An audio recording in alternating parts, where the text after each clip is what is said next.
Darrell loved the wind on his face and the deep and steady rhythm of Pern's wings as they climbed above the fields and overshadowed folds of the forested valleys. He stroked Pern's neck fondly. It's been too long since we've sky wandered, He said.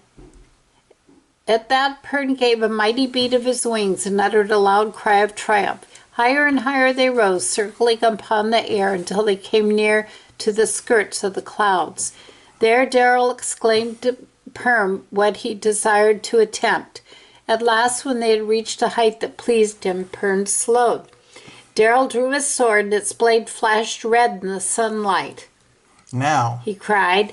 Swiftly he rose on Pern's back. Pern reared for a breath in the air, and in that fleeting instant of stillness, Darrell leaped forth as though to meet some fell-winged foe in battle. His sword swept in a burning arc as he fell.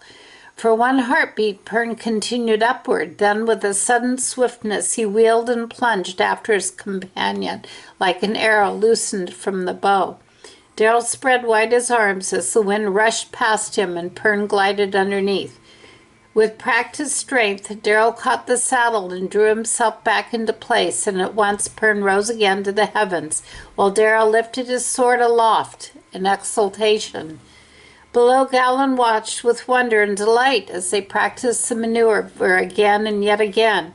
As he stood there smiling, a paladin came toward him and said, "Would that flying prankster be Darrell?" Gallon turned, and his face lit with recognition. "Darkio, what brings you hither? It has been a long time, too long indeed. Will you ride with Gilda? She has missed you." Darko shook his head. "I would be gladly flying with her, but I have urgent business.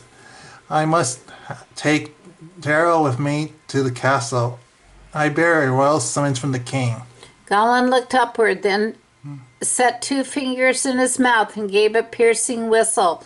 Pern heard, and from above came an answering cry. Then Griffin and Ryder began swiftly to descend.